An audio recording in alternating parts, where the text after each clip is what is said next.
러시아의 한 기술자가 보낸 작은 상자 하나. 그 안에는 모형이라 적혀 있었지만 모형이 아닌 실물 로켓 엔진이 있었습니다. 실수였을까요? 혹은 의도였을까요? 그 상자가 한국에 도착한 뒤 모든 것이 변했습니다. 밤새 불이 꺼지지 않는 연구소, 기록되지 않은 실험들, 그리고 끝없는 실패의 반복. 몇 년 뒤 하늘이 갈라졌을 때 세상은 그제서야 물었습니다. 도대체 한국은 그 짧은 시간에 무슨 일을 해낸 걸까요? 그 전에 잠깐 1초 만에 누를 수 있는 구독과 좋아요 버튼을 꾹 눌러주시면 영상 제작에 아주 큰 힘이 됩니다. 지금 어디에서 이 영상을 시청하고 계신지 아래 댓글에 나눠주세요. 그럼 바로 시작하겠습니다. 한국이 로켓을 쏜다고요? 회의실에 웃음이 터졌습니다. 2015년의 일이죠. 저도 웃었습니다. 그들은 부품조차 만들지 못했으니까요. 그런데 7년 후 그 웃음은 침묵으로 바뀌었습니다. 도대체 그 7년 동안 무슨 일이 있었던 겁니까? 저는 리처드 헌트입니다. 58세, 미국인이죠. 25년간 나사에서 로켓 엔진을 설계했습니다. 액체 로켓, 다단 추진, 발사체 안정화가 제 전문 분야였죠. 14건의 발사 프로젝트에 참여했고 엔진 폭발 사고 조사위원으로도 일했습니다. 감정보다 데이터를 믿었습니다. 감정은 계산을 흐린다. 그게 제 좌우명이었죠. 냉전 이후 세계는 명확하게 나뉘어 있었습니다. 미국과 러시아. 우리 둘만이 진짜 로켓을 만들 수 있었죠. 나머지 나라들은 부품을 조립하거나 우리의 기술을 빌려 쓰는 수준이었습니다. 미사일 기술 통제 체제 MTCR라는 게 있습니다. 신흥국들이 함부로 로켓 기술에 접근하지 못하도록 막는 국제 규제죠. 저는 나사 기술위원으로 그 보고서를 직접 검토했습니다. 2001년 겨울 제 책상에 한 건의 문서가 올라왔습니다. 한국 액체 로켓 엔진 기술 자료 요청. 저는 3초 만에 반려 도장을 찍었죠. 기술 이전 불가. 안보상 민감 사항. 그게 끝이라고 생각했습니다. 한국은 그저 작은 나라였으니까요. 반도체나 자동차는 잘 만들지만 로켓은 차원이 다른 이야기였습니다. 그런데 2010년 이상한 요청이 또 들어왔습니다. 엔진 모형이라도 제공해 줄 수 없는가? 모형이라도요? 저는 코웃음을 쳤죠. 모형으로 뭘 배운다는 겁니까? 그건 아이들이 장난감 로켓 만드는 수준이지. 동료들도 같은 반응이었습니다. 하지만 이상하게 그 요청서의 문장들이 머릿속에 남았습니다. 우리는 배우고 싶습니다. 기회만 주십시오. 절박함이 느껴졌죠. 2012년 저는 기술평가 보고서를 작성했습니다.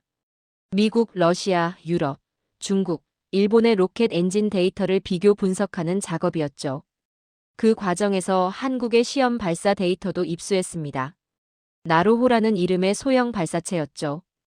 데이터를 보는 순간 저는 고개를 저었습니다. 진동 제어 수치가 엉망이군. 연소 안정도도 기준 이하야. 일단 엔진은 러시아제였고 2단은 한국이 만들었다고 했습니다. 그리고 2번 연속 실패했죠. 저는 보고서에 이렇게 적었습니다. 한국의 독자 기술력은 실험 단계에조차 도달하지 못한 수준.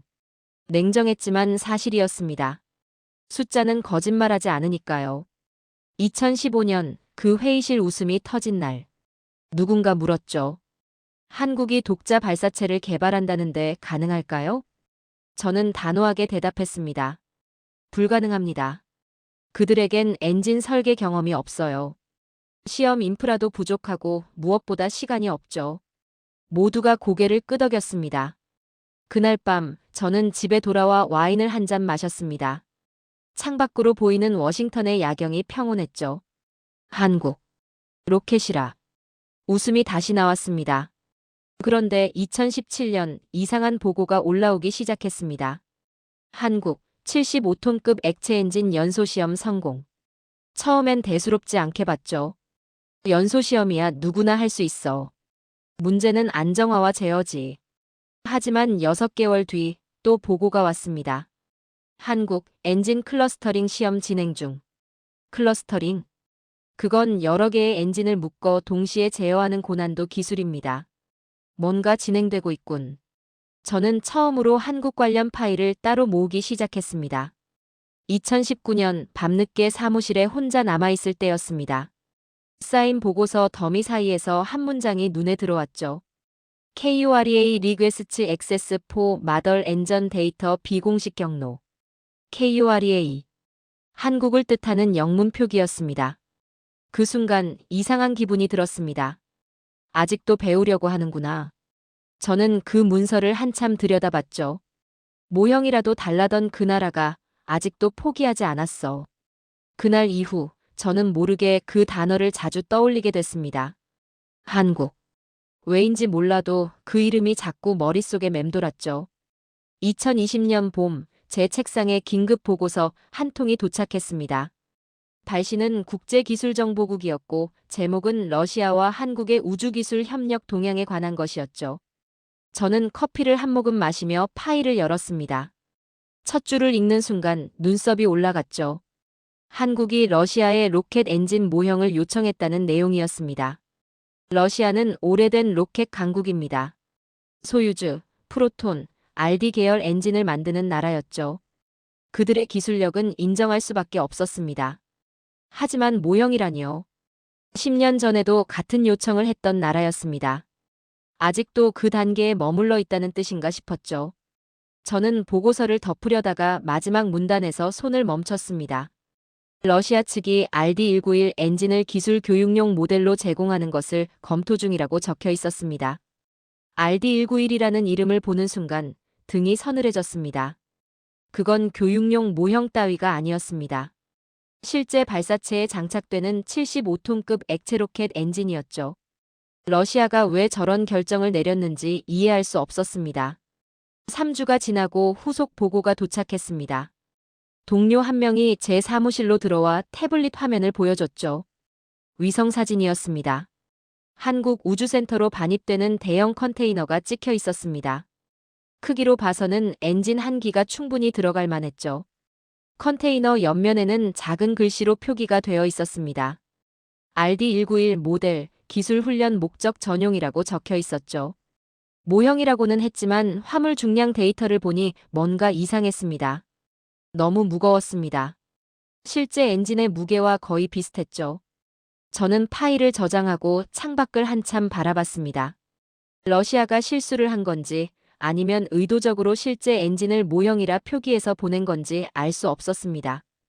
어느 쪽이든 상황은 심상치 않았죠. 한 달이 흘렀습니다. 한국 측에서는 아무런 발표도 없었습니다. 언론 보도도 전혀 나오지 않았죠. 저는 매일 관련 뉴스를 검색했지만 아무것도 찾을 수 없었습니다. 이상하게 조용했습니다. 너무 조용했죠. 그러던 어느 날 밤 익명의 이메일을 받았습니다. 발신인 정보는 없었고 제목에는 당신이 이걸 봐야 한다고만 적혀 있었죠. 첨부 파일을 열자 위성 열화상 이미지가 나타났습니다. 한국 우주센터 연구동 건물이었습니다. 밤 10시, 11시, 새벽 2시. 시간대별로 찍힌 사진들이었죠.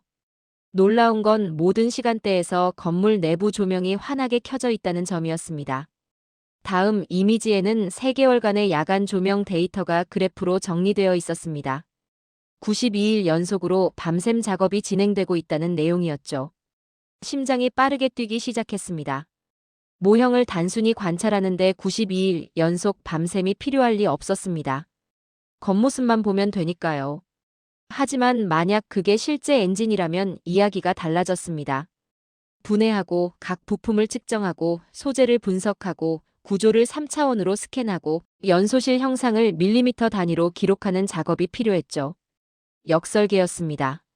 그들은 지금 그 엔진을 완전히 해체해서 모든 비밀을 파헤치고 있는 겁니다. 저는 자리에서 일어나 사무실을 왔다 갔다 했습니다. 손끝이 차가워지는 게 느껴졌죠. 다음 날 아침 일찍 정보국에 전화를 걸었습니다. 한국우주센터의 동향을 더 자세히 파악할 수 있냐고 물었죠. 담당자는 이미 중앙정보국에서 모니터링 중이며 보고서는 2주 후에 나온다고 했습니다. 전화를 끊고 나서 저는 한국 관련 파일들을 다시 꺼내 펼쳤습니다. 2010년의 요청서가 눈에 들어왔습니다. 엔진 모형이라도 제공해 줄 수 없는가라는 문장이 적혀 있었죠. 그때는 그 절박함을 비웃었습니다. 하지만 지금은 달랐습니다. 그들은 10년을 기다렸고 마침내 손에 넣었습니다. 모형이든 실제든 중요한 건 그들이 멈추지 않았다는 사실이었죠. 2주가 지나고 중앙정보국 보고서가 도착했습니다. 저는 숨을 깊이 들이마시고 첫 페이지를 넘겼습니다. 한국이 비정상적인 속도로 로켓 엔진 시험을 재개하고 있으며 추정 원인은 러시아발 기술 이전 가능성이라고 적혀 있었습니다. 다음 장에는 더 상세한 데이터가 정리되어 있었죠. 엔진 연소 시험 횟수가 급증했고 특수 측정 장비 반입 기록이 늘어났으며 연구 인력도 대폭 증원되었다는 내용이었습니다. 모든 지표가 가파른 상승 곡선을 그리고 있었습니다. 보고서 마지막 페이지의 평가 항목이 제 시선을 사로잡았습니다. 한국은 현재 독자 엔진 개발 단계에 진입한 것으로 판단된다는 문장이었죠. 독자 엔진 개발. 그 6글자를 읽는 순간 손이 미세하게 떨렸습니다. 모형만으로 이런 속도가 가능할까요? 애초에 그게 정말 모형이었을까요? 러시아의 실수였는지 의도였는지는 이제 중요하지 않았습니다. 중요한 건 그 상자 안에 무엇이 들어있었든 한국은 그걸로 불가능을 현실로 바꾸고 있다는 사실이었습니다. 저는 창밖을 바라봤습니다. 회색 먹구름이 하늘을 뒤덮고 있었죠. 그 상자가 한국에 도착한 순간 뭔가 돌이킬 수 없는 일이 시작된 겁니다. 운명처럼 말이죠. 2020년 가을, 저는 평생 하지 않았던 일을 했습니다. 내부 루트를 통해 한국의 기밀 문서를 입수한 겁니다. 합법적인 방법은 아니었죠. 하지만 저는 알아야 했습니다. 그들이 정확히 무엇을 하고 있는지 말입니다. 파일명은 간단했습니다. RD191 역설계 중간 보고서. 새벽 2시 사무실 책상에 앉아 파일을 열었습니다. 첫 장을 넘기는 순간 숨이 멎는 것 같았죠. 거기에는 엔진의 완벽한 3차원 스캔 이미지가 있었습니다. 연소실, 터보펌프, 냉각 채널, 분사기 헤드. 모든 부품이 밀리미터 단위로 측정되어 있었죠. 이건 단순히 겉모습을 본 게 아니었습니다. 그들은 엔진을 완전히 분해했습니다. 볼트 하나, 게스킷 하나까지 전부 해체해서 분석한 겁니다. 다음 페이지에는 소재 분석 데이터가 빼곡히 적혀 있었습니다. 연소실 내벽의 합금 성분, 열전 도율, 융점, 표면 거칠기. 심지어 미세 결정 구조까지 분석해 놨더군요. 저는 화면을 확대해가며 한 줄 한 줄 읽어 내려갔습니다. 25년간 나사에서 일하며 수많은 엔진 보고서를 봤지만 이 정도 수준의 역설계 문서는 처음이었습니다. 이건 모방이 아니었습니다. 완벽한 이해였죠. 보고서 중간쯤에서 제 손이 멈췄습니다. 한국형 엔진 시험 데이터라는 제목의 챕터였습니다. 그들은 이미 자체 엔진을 만들어 시험하고 있었던 겁니다. 연소 안정성 그래프가 눈에 들어왔습니다. 추력 곡선이 놀라울 정도로 매끄러웠죠. 진동 수치를 확인하는 순간 저는 의자에 등을 기댔습니다. 0.02Hz 이내. 이건 불가능한 수치였습니다. 러시아 엔진도 0.05Hz 정도의 진동이 있었습니다. 미국 엔진도 비슷한 수준이었죠. 그런데 한국이 만든 엔진은 그보다 훨씬 안정적이었습니다. 어떻게 이런 결과가 나올 수 있습니까? 저는 모니터를 뚫어지게 바라봤습니다. 데이터가 조작된 건 아닐까 하는 생각도 들었지만 측정 방법과 시험 조건이 모두 상세히 기록되어 있었습니다. 이건 진짜였습니다. 다음 장에는 추력 제어 시스템 설계도가 있었습니다. 러시아 원본과 비교해 놓은 표도 함께 있었죠. 한국 연구진은 러시아 설계를 그대로 베끼지 않았습니다. 문제점을 찾아내고 개선하고 자기들만의 방식으로 재설계했습니다. 연료 분사 각도를 3도 조정했고 냉각 채널 배치를 변경했으며 터보펌프 회전수를 최적화했습니다. 이 모든 게 계산된 결정이었죠. 저는 책상에서 일어나 창가로 걸어갔습니다. 밖은 아직 어두웠습니다. 거리의 가로등만이 희미하게 빛나고 있었죠. 25년간 저는 확신했습니다. 미국이 최고라고, 우리의 기술이 정점이라고 믿었습니다. 다른 나라들은 우리를 따라올 뿐이라고 생각했죠. 하지만 지금 제 손에 들린 보고서는 그 확신에 금을 냈습니다. 한국은 따라오는 게 아니었습니다.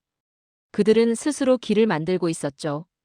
책상으로 돌아와 보고서 마지막 장을 펼쳤습니다. 거기에는 프로젝트 코드명이 적혀 있었습니다. 한국형발사체 2호, 누리호. 그 이름 아래에는 목표 일정이 적혀 있었죠. 2022년 발사 예정. 2022년이라니 이제 겨우 2년 남았습니다. 저는 천천히 그 이름을 소리내어 읽었습니다. 누리호. 순우리말로 세상을 뜻한다고 어디선가 읽은 기억이 났습니다. 그들은 자신들의 하늘에 자신들의 언어로 이름을 붙인 겁니다. 화면을 끄고 한참을 어둠 속에 앉아 있었습니다. 머릿속이 복잡했습니다. 누가 그들을 가르쳤을까요? 러시아는 모형만 보냈다고 했습니다. 설령 실제 엔진이었다 해도 엔진 하나로 이 모든 걸 이해할 수 있을까요? 대답은 명확했습니다. 아무도 가르치지 않았습니다. 그들이 스스로 배운 겁니다.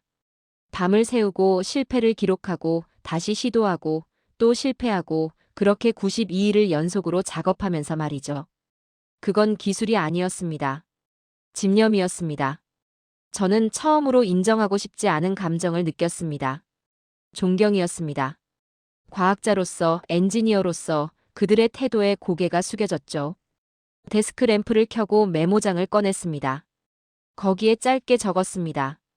그들은 모방자가 아니다. 개척자다. 펜을 놓고 의자에 기댔습니다. 누리호라는 이름이 계속 머릿속을 맴돌았습니다. 2년 후 그들이 정말 해낼 수 있을까요? 논리적으로는 불가능했습니다. 시간도 부족하고 경험도 부족했죠. 하지만 이 보고서를 본 지금 저는 확신할 수 없었습니다. 왜냐하면 그들은 불가능이라는 말을 믿지 않는 사람들이었으니까요. 창밖으로 동이 트기 시작했습니다. 새로운 날이 밝아오고 있었죠. 그리고 저는 알았습니다. 한국의 새로운 시대도 함께 밝아오고 있다는 것을 말입니다. 2021년 2월 워싱턴의 한 비공개 회의실에 앉아 있었습니다. 국가안보기술위원회 긴급회의였죠. 주제는 한국의 발사체 개발 추적 보고였습니다. 회의실은 삭막했습니다. 긴 타원형 테이블과 차가운 조명, 그리고 표정 없는 얼굴들만이 있었죠. 저는 기술자문위원 자격으로 참석했습니다. 의장이 회의를 시작했습니다. 한국의 최근 동향에 대한 보고가 이어졌죠. 발표자는 단조로운 목소리로 읽어내려갔습니다. 엔진 시험 횟수 증가, 연구 인력 확대, 예산 투입 규모. 모두가 조용히 듣고 있었습니다. 발표가 끝나자 한 위원이 입을 열었습니다. 결국 러시아 기술을 전용한 것 아닙니까? 다른 위원들이 고개를 끄덕였죠. 저는 손을 들었습니다. 그렇게 단순하지 않습니다. 시선이 일제히 제게 쏠렸습니다. 저는 준비해온 자료를 스크린에 띄웠습니다. 한국 엔진의 연소 안정성 그래프와 진동 제어 수치였죠. 이 데이터를 보십시오. 진동 수치가 0.02Hz 이내입니다. 러시아 원본보다 훨씬 안정적이죠. 회의실이 조용해졌습니다. 저는 계속 말을 이었습니다. 만약 단순 전용이었다면 이런 개선은 불가능합니다. 이건 완전한 이해를 바탕으로 한 재설계입니다.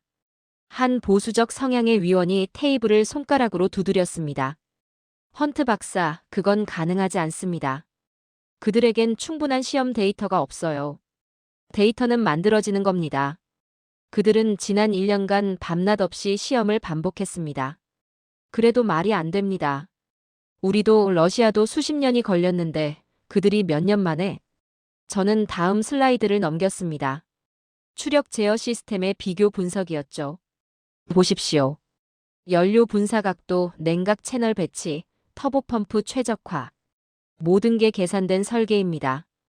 이건 베낀 게 아니라 훈련된 엔지니어링의 언어입니다. 의장이 끼어들었습니다. 헌트 박사님 말씀은 이해합니다만 우리가 우려하는 건 안보 문제입니다. 미사일 기술 통제 체제를 우회한 거 아닙니까? 저는 잠시 침묵했습니다. 정치와 과학이 충돌하는 순간이었죠. 저는 과학자입니다. 데이터로 말할 뿐입니다. 그리고 이 데이터는 그들이 정당하게 기술을 개발했다고 말하고 있습니다. 회의실의 공기가 차갑게 식었습니다. 한 위원이 냉소적으로 웃었죠. 박사님, 그렇게 그들을 옹호하시는 이유가 뭡니까? 그 질문에 저는 잠시 말문이 막혔습니다. 옹호라니요. 저는 그저 사실을 말한 것뿐이었습니다. 옹호가 아닙니다. 인정입니다. 과학자라면 데이터 앞에서 겸손해야 합니다.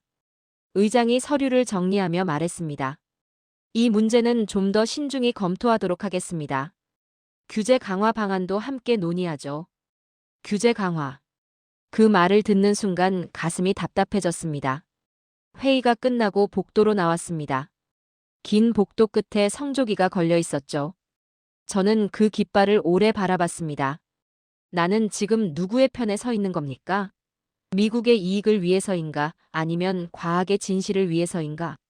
머릿속이 복잡했습니다. 그날 밤 호텔 방으로 돌아와 노트북을 켰습니다. 익명 메일함에 새 메시지가 와 있었습니다. 발신인은 역시 알 수 없었죠. 첨부 파일을 열자 동영상이 재생됐습니다. 한국우주센터의 엔진 시험 장면이었습니다. 카메라가 심하게 흔들릴 정도로 강력한 화염이 분출되고 있었죠. 하지만 추력 벡터는 전혀 흔들리지 않았습니다. 음압이 얼마나 대단한지 화면 너머로도 느껴졌습니다. 시험이 끝나고 관제실 모습이 잠깐 비쳤습니다. 연구원들의 얼굴에는 환호 대신 조용한 만족감이 있었죠. 누군가 화이트보드에 다음 시험 일정을 적고 있었습니다. 동영상이 끝났습니다. 저는 화면을 멍하니 바라봤습니다. 저 장면은 교과서가 아니었습니다. 의지였죠. 책상 서랍에서 오래된 보고서를 꺼냈습니다. 2015년 제가 작성했던 한국기술력 평가서였습니다. 거기에는 이렇게 적혀 있었죠. 한국의 독자 기술력은 실험 단계에조차 도달하지 못한 수준. 6년 전 제가 쓴 문장이었습니다. 지금 보니 얼마나 오만했는지 깨달았습니다. 저는 그들을 과소평가했습니다. 데이터만 보고 의지는 보지 못했죠. 창밖으로 워싱턴의 야경이 펼쳐져 있었습니다. 불빛들이 반짝이고 있었죠. 하지만 제 머릿속에는 한국우주센터의 밤샘 조명이 떠올랐습니다. 저는 결심했습니다. 더 이상 서류와 데이터로만 판단하지 않기로 말이죠. 직접 가서 보겠습니다. 제 눈으로 확인하겠습니다. 그들이 어떻게 일하는지, 무엇이 그들을 움직이는지, 왜 이런 결과가 나오는지 알고 싶었습니다. 노트북을 닫고 휴대폰을 들었습니다. 한국우주센터로 공식 방문 요청을 넣기로 했죠. 기술자문위원 자격으로 시차를 원한다고 명시했습니다. 메일을 보내고 나니 마음이 조금 가벼워졌습니다. 과학은 냉정해야 합니다. 하지만 동시에 열린 마음도 필요하죠. 저는 25년간 한쪽만 보고 살았습니다. 이제는 반대편도 볼 시간이었습니다. 창밖에 별을 올려다봤습니다. 저 하늘은 누구의 것입니까? 미국의 것도 러시아의 것도 아닙니다. 꿈꾸는 자의 것이죠. 그리고 지금 한국이 그 꿈을 현실로 만들고 있었습니다. 2021년 5월 저는 한국 땅을 밟았습니다. 나로우주센터로 가는 차 안에서 창밖을 바라봤습니다. 바다가 보였고 그 너머로 발사대가 멀리 보였죠. 가슴이 두근거렸습니다. 25년 경력의 엔지니어가 느낄 긴장이 아니었지만 어쩔 수 없었습니다. 센터 정문을 통과해 조립동으로 향했습니다. 건물 외관은 놀라울 정도로 평범했습니다. 화려한 장식도 거대한 로고도 없었죠. 그저 하얀 콘크리트 건물이 조용히 서 있을 뿐이었습니다. 안내를 맡은 연구원이 문을 열었습니다. 내부로 들어서는 순간 저는 발걸음을 멈췄습니다. 작업대마다 공구들이 완벽하게 정돈되어 있었습니다. 바닥에는 구두 자국조차 거의 보이지 않았죠. 이건 단순한 청결이 아니었습니다. 시스템이었습니다. 연구원이 조용히 말했습니다. 저희는 실패를 반복합니다. 단, 같은 실패는 절대 하지 않습니다. 그 한마디가 가슴에 박혔습니다. 거대한 연소실 시험동으로 이동했습니다. 거대한 시험대 앞에 섰습니다. 엔진이 장착되어 있었고 주변에는 수백 개의 센서가 연결되어 있었죠. 놀라운 건 케이블 정리 방식이었습니다. 색상별로 코딩되어 있었습니다. 빨강은 연료 라인, 파랑은 산화제, 노랑은 제어 신호, 초록은 센서 데이터. 기능과 미학이 완벽하게 결합되어 있었습니다. 한 엔지니어가 다가와 설명했습니다. 오류율을 최소화하기 위한 겁니다. 긴급 상황에서 0.1초가 중요하거든요. 저는 고개를 끄덕였습니다. 디테일이 살아있었습니다. 이건 교과서에 나오지 않는 현장의 지혜였죠. 벽 한쪽에 시선이 갔습니다. 실패 기록 카드가 빼곡히 붙어 있었습니다. 10문제, 진동 초과, 미세 균열, 기밀 누설. 각 카드마다 날짜와 원인, 그리고 해결 방법이 손글씨로 적혀 있었습니다. 저는 한 카드를 자세히 들여다봤습니다. 2020년 8월 14일. 터보펌프 베어링 과열. 원인 윤활유점도 부족. 해결 고온용 합성유로 교체. 단순해 보였지만 그 뒤에는 수십 번의 시행착오가 있었을 겁니다. 이 모든 실패를 기록하십니까? 연구원이 대답했습니다. 네. 실패는 자산입니다. 잊으면 반복하게 되니까요. 저는 속으로 중얼거렸습니다. 이 집요함이 시스템을 만드는구나. 다음 공간으로 이동했습니다. 부품 가공실이었죠. CNC 기계들이 정밀하게 움직이고 있었습니다. 금속 냄새와 미세한 진동이 느껴졌습니다. 한 기술자가 작은 링 부품을 들어 보였습니다. 이게 진동 문제를 해결한 핵심입니다. 저는 그 부품을 받아들었습니다. 생각보다 가벼웠죠. 외산 부품을 쓰지 않으셨습니까? 비쌌습니다. 그래서 직접 만들었습니다. 직접이요? 네. 처음엔 200번 넘게 실패했습니다. 하지만 21번째에 성공했죠. 그는 웃으며 말했습니다.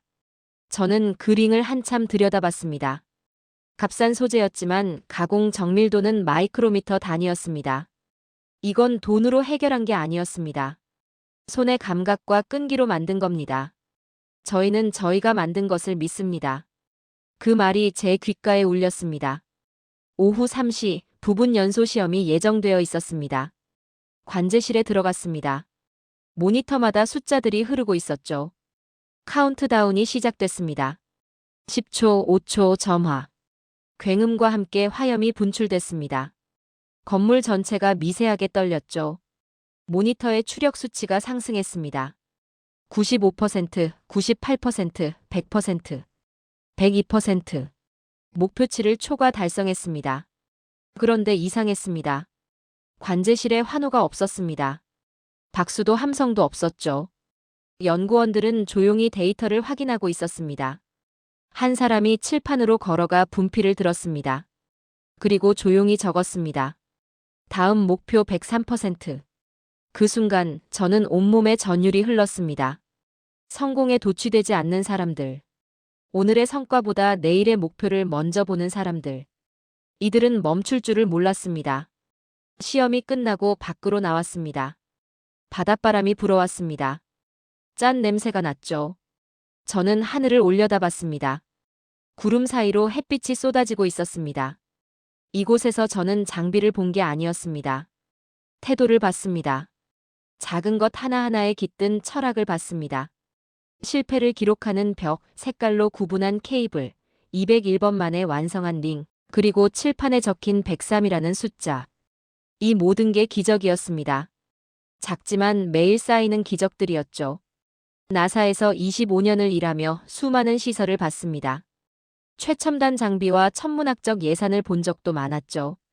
하지만 오늘 본 것만큼 감동적인 건 없었습니다. 왜냐하면 여기엔 돈보다 더 귀한 게 있었으니까요. 신념이었습니다. 저는 조용히 중얼거렸습니다. 이들은 해낼 겁니다. 더 이상 의심하지 않았습니다. 숫자가 아니라 사람을 봤고 장비가 아니라 마음을 봤으니까요. 해는 서쪽으로 기울고 있었습니다. 그리고 저는 알았습니다. 한국의 시대는 이제 막 떠오르고 있다는 것을 말입니다. 2021년 10월, 저는 다시 한국에 왔습니다. 이번에는 대형 종합연소시험을 참관하기 위한 방문이었죠. 한국 연구진이 공식적으로 초청한 겁니다. 나로우주센터는 긴장감으로 가득 차 있었습니다. 복도를 걷는 연구원들의 표정이 평소와 달랐죠. 누구도 웃지 않았고 모두가 체크리스트를 들고 분주하게 움직이고 있었습니다. 시험 전날 밤, 저는 숙소에서 잠을 이루지 못했습니다. 25년간 수많은 시험을 지켜봤지만 이상하게도 이번만큼은 긴장이 됐습니다. 마치 제가 직접 시험을 하는 것처럼 가슴이 두근거렸죠. 새벽 6시 시험장으로 향했습니다. 관제실에 들어서자 의자마다 상세한 체크리스트가 놓여 있었습니다. 저는 외부 참관인 자리에 앉아 서명란에 이름을 적었습니다. 펜을 쥔 손이 차갑게 식어 있다는 걸 느꼈죠. 시험 책임자가 최종 브리핑을 시작했습니다. 오늘 시험은 180초 동안 목표 추력 100%를 유지하는 것이 목표라고 했습니다. 성공하면 누리호 발사를 위한 마지막 관문을 통과하는 것이라고 덧붙였죠. 모두가 고개를 끄덕였습니다. 아무도 말이 없었습니다. 오전 9시 카운트다운이 시작됐습니다. 모니터마다 수치들이 실시간으로 업데이트되고 있었습니다. 연료 라인 압력, 산화제 유량, 터보펌프 회전수, 연소실 온도. 저는 숨을 죽이고 화면을 응시했습니다. 마이너스 60초. 시스템 최종 점검이 진행됐습니다. 녹색 신호등이 하나씩 켜지기 시작했죠. 마이너스 30초. 관제실의 공기가 무거워졌습니다. 공조기의 낮은 숨소리만이 들릴 뿐이었죠. 마이너스 10초. 저는 무의식적으로 팔걸이를 움켜쥐고 있었습니다. 점화 5초 전 갑자기 경보음이 울렸습니다. 모두의 시선이 중앙 모니터로 쏠렸습니다. 연료 라인 압력의 미세한 요동이 감지됐다는 경고였습니다. 허용 범위를 0.3% 초과한 수치였죠. 시험 책임자의 표이 굳었습니다. 0.3%라는 숫자는 작아 보였지만 로켓 엔진에서는 치명적일 수 있는 편차였습니다. 최악의 경우 엔진 전체가 폭발할 수도 있었죠. 관제실이 순식간에 긴장으로 얼어붙었습니다.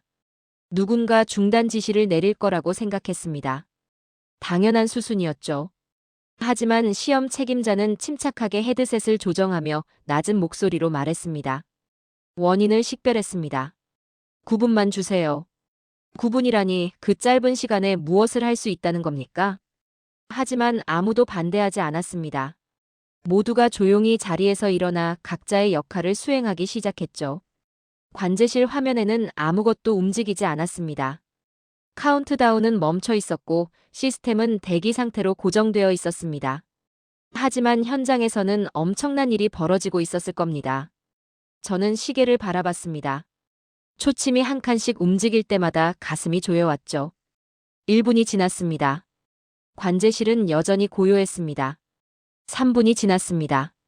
누군가 물컵을 들어 올렸다가 다시 내려놓았습니다. 5분이 지났습니다. 저는 25년간의 기억을 훑고 있었습니다. 이런 순간을 몇 번이나 경험했었죠. 시험 직전의 문제는 두 가지 결과로 이어졌습니다. 완벽한 성공, 아니면 참혹한 실패. 중간은 없었습니다. 7분이 지났습니다. 현장에서 무전이 들어왔습니다. 밸브 교정 완료. 라인 퍼지 진행 중입니다. 시험 책임자가 고개를 끄덕였습니다. 8분이 지났습니다. 저는 손바닥에 땀이 차는 걸 느꼈습니다. 9분. 시퀀스 재배열 완료했습니다. 재점화 준비됐습니다. 시험 책임자가 마이크에 대고 조용히 물었습니다. 모든 팀 상태 보고하십시오. 하나씩 확인 신호가 들어왔습니다. 연료팀, 산화제팀, 제어팀, 안전팀. 모두 준비됐다고 답했죠. 재점화 시퀀스를 시작합니다. 카운트다운이 다시 시작됐습니다. 마이너스 10초부터 다시 숫자가 흘러갔습니다. 5, 4, 3, 2, 1. 점화. 순간 지축을 흔드는 저주파 굉음이 터져나왔습니다. 건물 전체가 떨렸고 책상 위에 물컵에서 파문이 일었죠. 모니터 속 화염은 태양처럼 눈부셨습니다. 추력 곡선이 상승하기 시작했습니다. 70%, 85%, 95%, 그리고 100%에 도달했습니다. 곡선이 미학처럼 매끄러웠습니다. 흔들림도 요동도 없었죠. 30초가 지났습니다. 추력은 여전히 안정적이었습니다. 60초가 지났습니다. 연소실 온도가 정상 범위를 완벽하게 유지하고 있었습니다. 90초가 지났습니다. 저는 숨 쉬는 것조차 잊고 있었습니다. 120초가 지났습니다. 모두가 화면만 응시하고 있었죠. 150초가 지났습니다. 이제 거의 다 왔습니다. 180초. 목표 시간 도달. 추력 100% 유지 성공. 엔진이 꺼졌습니다. 화염이 사라지고 하얀 증기만이 피어올랐죠. 관제실에 말이 없었습니다. 박수도 환호도 함성도 없었습니다. 모두가 그저 화면을 바라보고 있었습니다. 한 연구원이 천천히 일어나 기록장부로 걸어갔습니다. 그리고 조용히 펜을 들어 적었습니다. 오늘 불가능은 관찰되었다. 그 순간 저는 모니터에 비친 제 얼굴을 봤습니다. 눈가가 붉어져 있었습니다. 언제부터인지 모르게 눈물이 고여 있었죠. 저는 조용히 고개를 숙였습니다. 과학자로서가 아니라 한 인간으로서 그들에게 경의를 표하는 순간이었습니다. 2022년 6월 21일, 저는 나로우주센터 발사통제동 3층에 서 있었습니다. 오늘이 바로 그날이었습니다. 누리호가 하늘로 올라가는 날이었죠. 새벽부터 센터 전체가 술렁이고 있었습니다. 수백 명의 연구원들이 각자의 위치에서 최종 점검을 진행하고 있었고, 언론사 카메라들이 발사대를 향해 정렬되어 있었습니다. 저는 참관석에 앉아 창밖에 누리호를 바라봤습니다. 하얀 동체가 아침 햇살을 받아 빛나고 있었습니다. 47m 높이의 저 발사체 안에는 지난 10년간의 땀과 눈물이 고스란히 담겨 있었죠.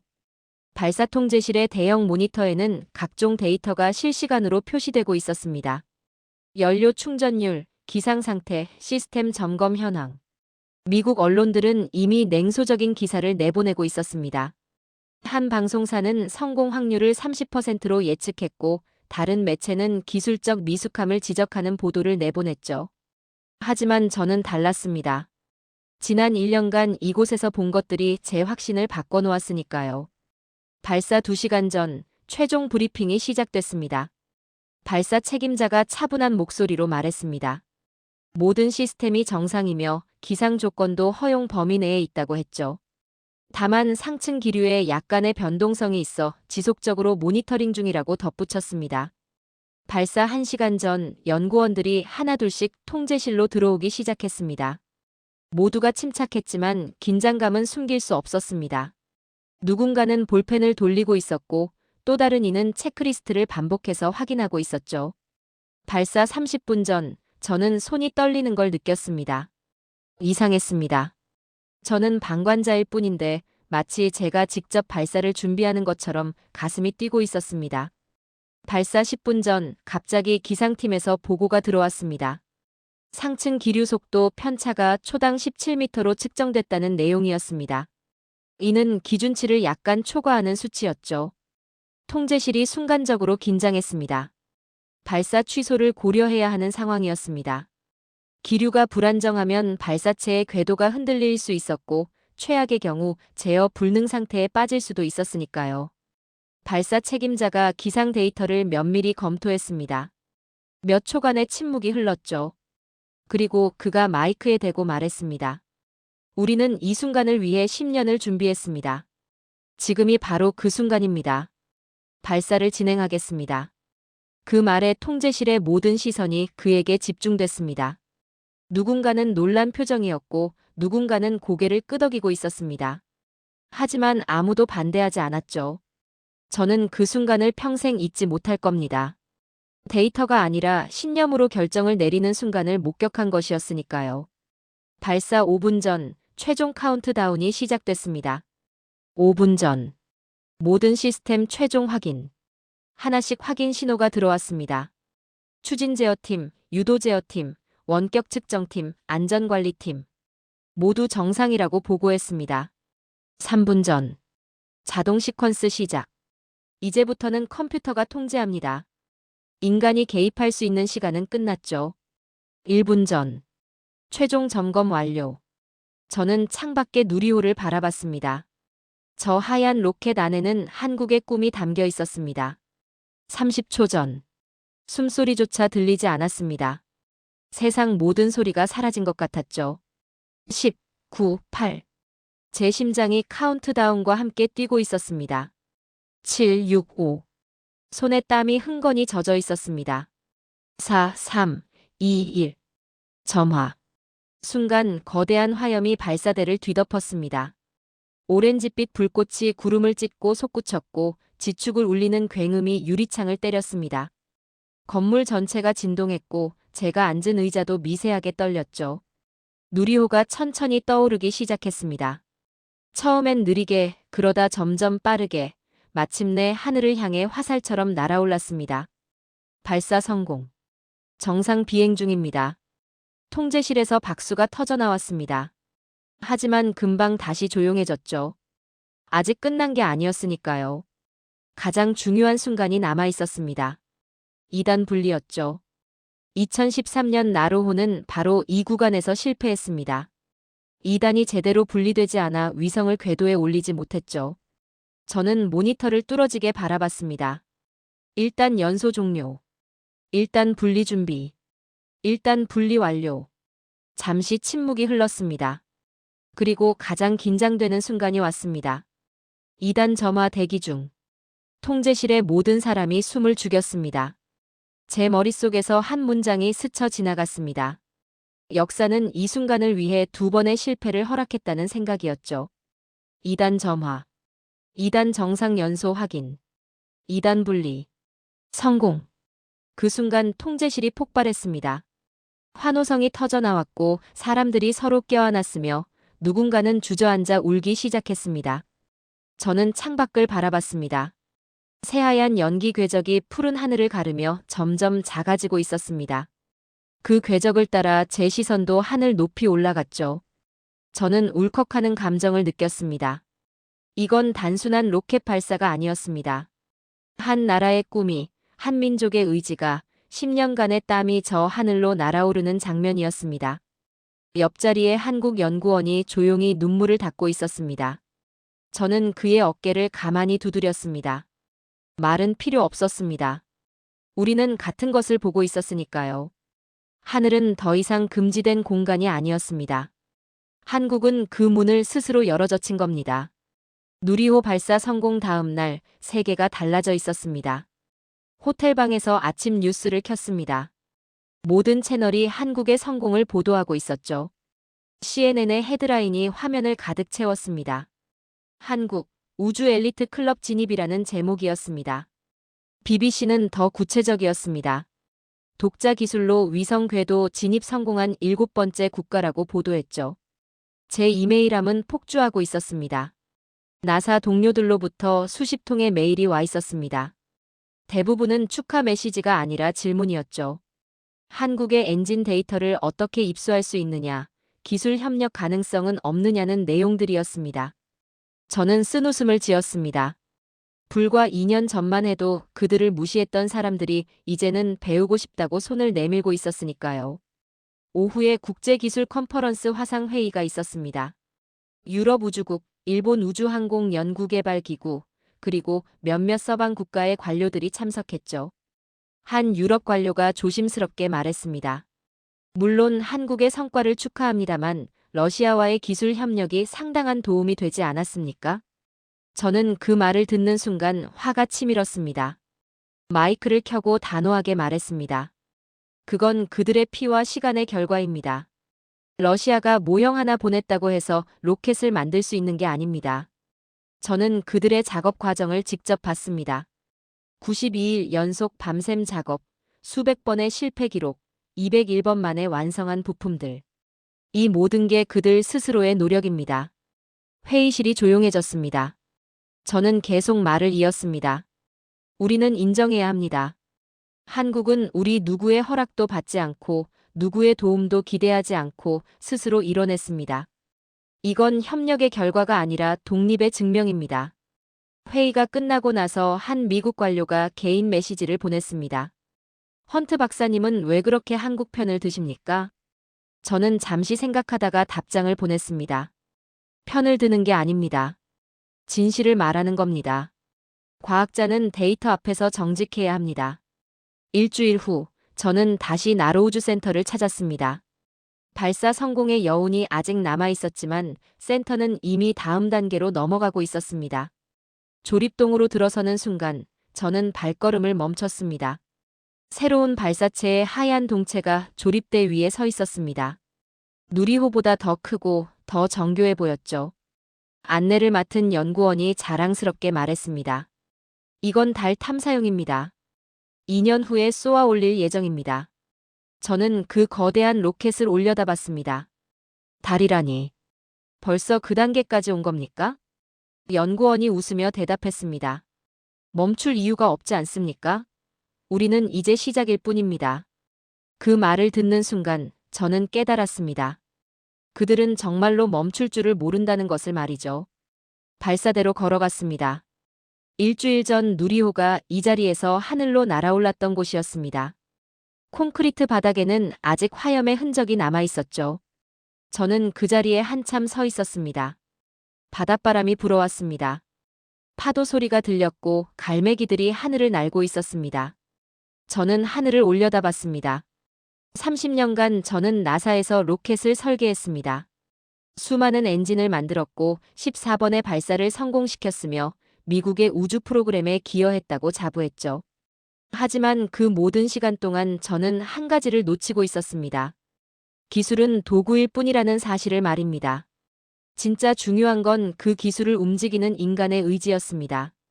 한국은 최첨단 장비가 없었습니다. 천문학적인 예산도 없었죠. 수십 년의 경험도 부족했습니다. 하지만 그들에게는 다른 것이 있었습니다. 포기하지 않는 집념, 실패를 두려워하지 않는 용기, 그리고 반드시 해내겠다는 신념이었죠. 그게 그들을 여기까지 데려온 겁니다. 저는 주머니에서 작은 수첩을 꺼냈습니다. 거기에 천천히 적었습니다. 나는 30년 동안 로켓을 만들었다. 하지만 한국은 내게 가르쳐줬다. 로켓은 금속과 연료로 만드는 게 아니라 꿈과 의지로 만든다는 것을. 펜을 놓고 수첩을 덮었습니다. 센터를 나서는 길에 전시관에 들렀습니다. 거기에는 누리호 모형이 전시되어 있었고 벽면에는 개발 과정을 담은 사진들이 걸려 있었습니다. 한 사진이 제 시선을 사로잡았습니다. 밤늦은 시간 연구원들이 엔진 앞에 모여 토론하는 장면이었습니다. 모두가 지쳐 보였지만 눈빛만은 살아있었죠. 저는 그 사진을 한참 바라봤습니다. 그리고 깨달았습니다. 제가 한국에서 본 것은 기술이 아니었습니다. 인간이었죠. 자신의 한계를 넘어서려는 인간, 불가능에 도전하는 인간, 꿈을 현실로 만드는 인간의 모습이었습니다. 공항으로 가는 차 안에서 창밖을 바라봤습니다. 한국의 풍경이 스쳐 지나가고 있었습니다. 산과 들, 도시와 바다. 이 땅에서 기적이 일어났습니다. 누군가는 그걸 기술의 발전이라고 부를지도 모릅니다. 하지만 저는 압니다. 그건 기술이 아니라 신념의 승리였다는 것을 말이죠. 비행기가 이륙했습니다. 창밖으로 한국의 해안선이 점점 작아지고 있었습니다. 저는 조용히 중얼거렸습니다. 하늘은 이제 모두의 것입니다. 그리고 한국이 그 문을 열었습니다. 30년간 믿어온 모든 것이 흔들렸지만 저는 후회하지 않았습니다. 오히려 감사했습니다. 한국이 제게 가르쳐준 것은 단순한 기술이 아니었습니다. 인간의 가능성이었고 꿈의 힘이었으며 의지의 위대함이었습니다. 저는 눈을 감았습니다. 마음속으로 그들에게 감사를 전했습니다. 세상에 불가능은 없다는 것을, 꿈은 이루어진다는 것을, 그리고 인간은 위대하다는 것을 다시 한번 믿게 해줘서 말이죠. 비행기는 구름 위를 날고 있었습니다. 그 아래 어딘가에서 한국은 또 다른 꿈을 준비하고 있을 겁니다. 그리고 저는 확신합니다. 그들은 또다시 세상을 놀라게 할 것이라고 말입니다.